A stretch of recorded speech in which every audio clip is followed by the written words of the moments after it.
Shri sigma hospital కాళిల్వాడి Nizamabad గుండె మరియు రక్తనాళ వ్యాధులకు చికిత్స అందిస్తూ ఉన్నారు.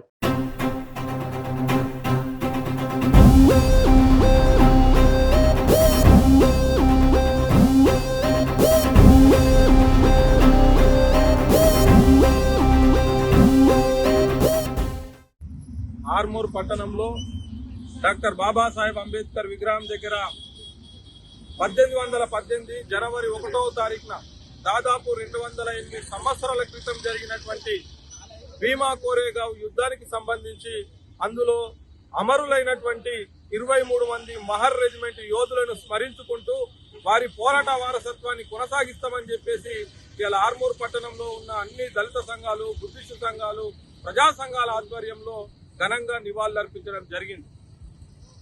దాదాపు డాక్టర్ బాబాసాహెబ్ అంబేద్కర్ గారు భీమా కోరేగావ్ గురించి, ఆ యుద్ధం జరిగినటువంటి తీరును గురించి వారు చెప్పి ఉండకపోతే ఈ దేశంలో ఈ చరిత్ర అనేటువంటిది పూర్తిగా మరుగున పడిపోయేటువంటి పరిస్థితి ఉండే.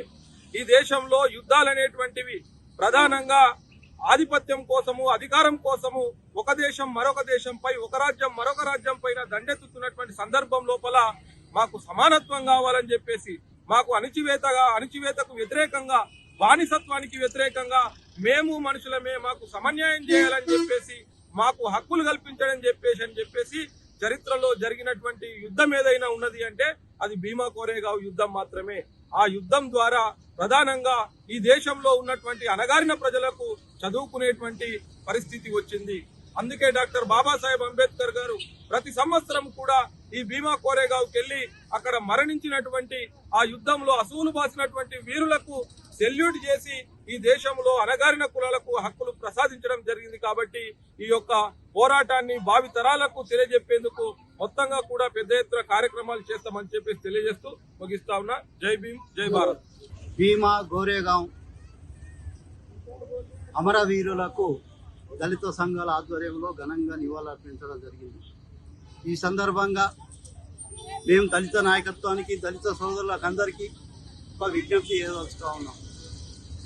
ఎప్పుడే కానీ గతంలో మారు కావచ్చు, మాంగు కావచ్చు, ఇంకా ఇతర పేరు కూడా కావచ్చు, కానీ మారుతున్న సమాజాన్ని దృష్టిలో పెట్టుకొని మన అవసరాల రీత్యా దళితుల యొక్క ఆత్మగౌరవాన్ని కాపాడుకోవడానికి కోసం, దళితులందరూ ఐక్యంగా కావడానికి కోసం మాదిగా, మాల అనే పదాలను విడనాడి దళితులమే, ఏ దళితుడికి ఎక్కడ ఏమైనా కానీ దళిత అనే పదాన్ని వినియోగించి మరి మన అందరి హక్కులను కాపాడుకోవడానికి అందరం ఐక్యమత్యం కావాల్సిన సమయం ఎంతైనా ఉంది. ఎందుకంటే ఆనాడు మనవాదులు మనల్ని ఊచకోత కూసిన సంగతి మరవలేం. మరి ఆనాడు ఏదో అగ్రవర్ణాలు ఉన్నారో వారు మనల్ని చంపిన సంఘటనలు మరవలేం. మూతికి ముంత, వెనుకాల చీపురు, పాదాలు ఎక్కడ పడతాయి అని చెప్పేసి చీపురు కట్టిన చరిత్రను కూడా మనం మరవలేం.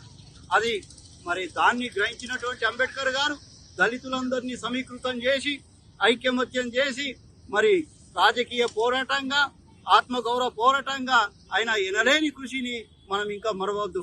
మరి అందుకోసమే ఈ సందర్భంగా విజ్ఞప్తి చేస్తా ఉన్నాం. దళిత నాయకత్వం ప్రతి వారు దళితులం అనే పదాన్ని వాడి ఎక్కడ ఏమైనా కానీ మాలనా, మాదిగనని ఆలోచించకుండా మనం గతంలో 30-35 ఏళ్ల క్రితం తీసుకున్నటువంటి నిర్ణయాల ప్రకారం మరి మనం ముందుకెళ్లి ఎక్కడ ఏం జరిగినా కానీ ఐకమత్యంగా ఉద్యమం చేపట్టినప్పుడే అంబేద్కర్ ఆత్మ శాంతిస్తుంది. గోరేగావ్ యొక్క అమరవీరుల ఆత్మలు శాంతిస్తాయని చెప్పేసి విజ్ఞప్తి చేస్తా ఉన్నాం.